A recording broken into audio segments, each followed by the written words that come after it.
In this video, I'm going to show you how to address envelopes, and in calligraphy, I'm not showing you how to do the calligraphy, I'm just showing you my go-to method for addressing, because I'm a calligrapher, to make it straight and even.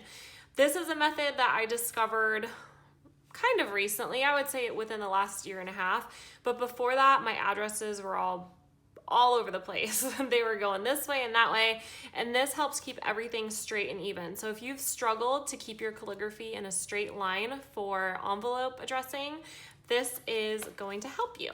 The first thing I'm going to do is take a piece of computer paper, and I'm going to take the envelope that I'm using for this order. So this is an A7. It's a typical size for wedding invitations. And I'm going to use a pencil.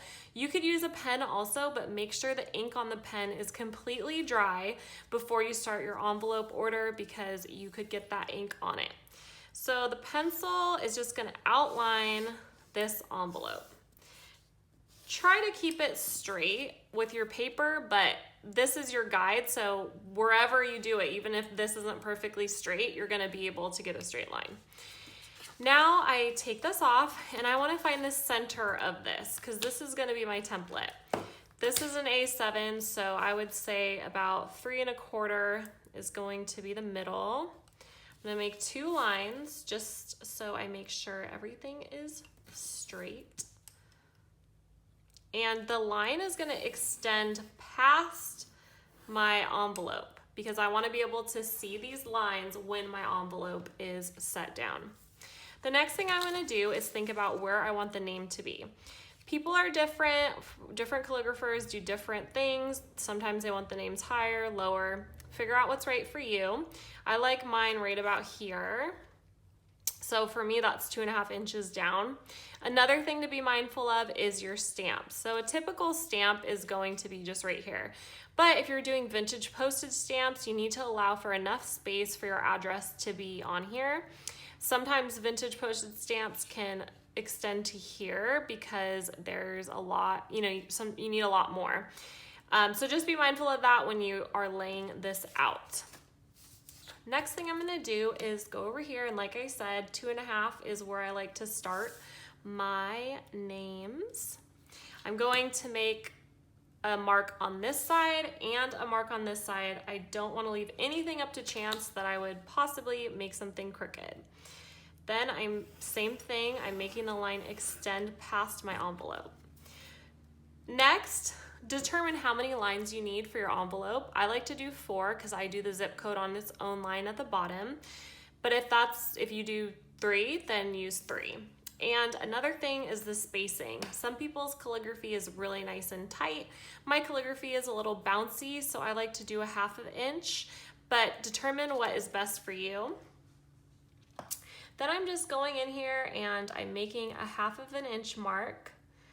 And again, a 1/2 inch mark, because I'm going to need 2 additional lines. And I'm making it on both sides so I can make sure it stays straight. And I'm going across, extending past the envelope, extending past the envelope. I do not make a line for the zip code because I feel pretty confident in putting that in myself. But if you struggle really bad with keeping a line straight, then make that line as well. Now that we have this template in place, we can take our envelope.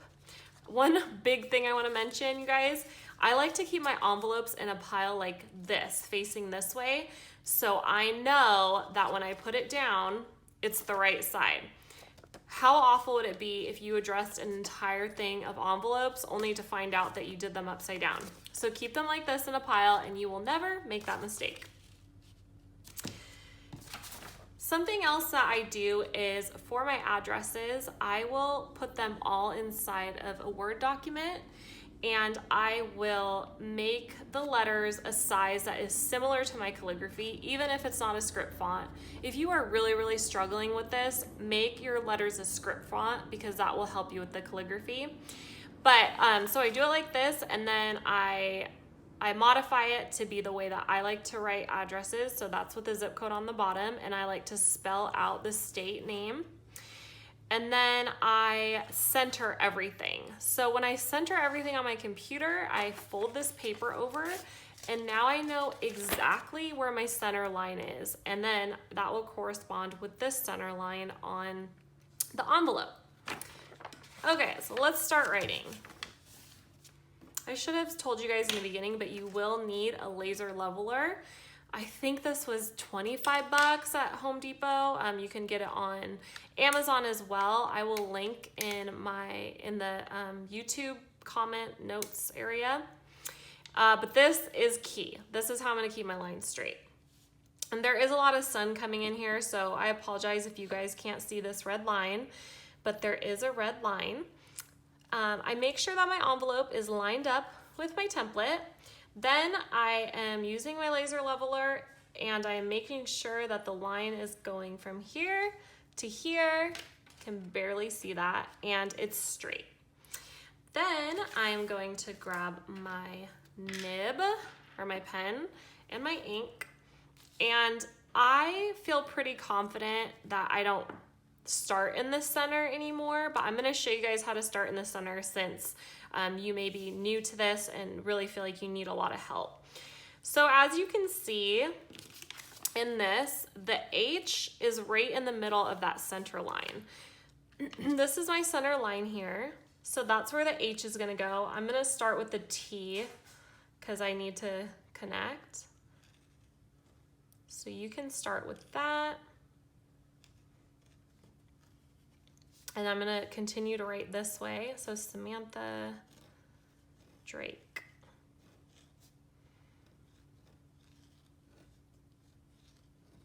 Okay, so if you are struggling with keeping things centered, it is helpful to start here and go this way first from your center line.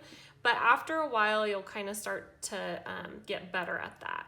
And then you can work backwards, but it is tough with calligraphy.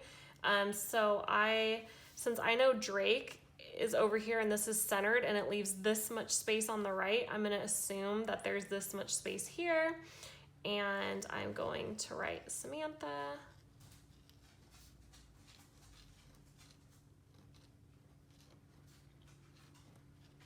Okay, and then the next line, same thing. But now I don't need to start in the center because I know that the 352 is a little ways to the left of Samantha. So that's just gonna help me, to balance things out. My little dog, you can probably hear her little feet. It's gonna help me know how to balance things out because of the way that it's set up on the paper already, it's centered.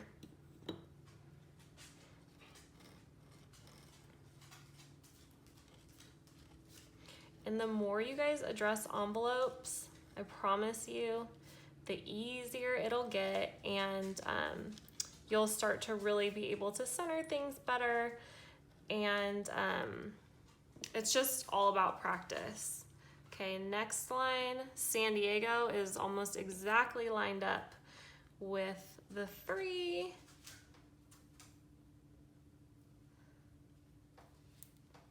Beignet, down. Sorry, my dog is trying to eat something.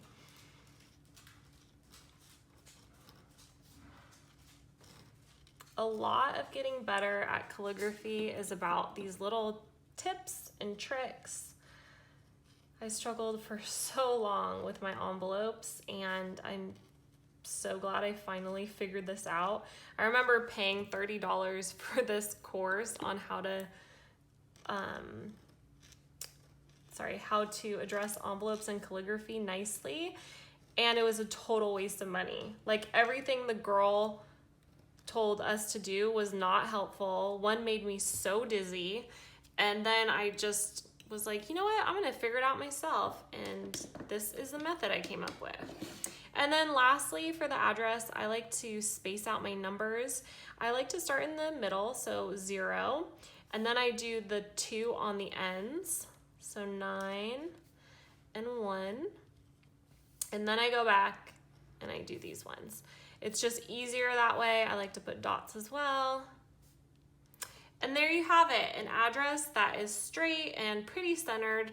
Obviously, you guys, this is done by hand and it's calligraphy, so you're not gonna get it to be what printing would look like.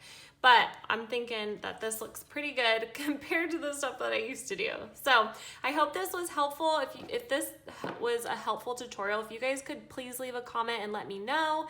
Let me know if there's anything else you would like to learn in terms of calligraphy or watercolor. I love to hear from you guys. Thanks for watching.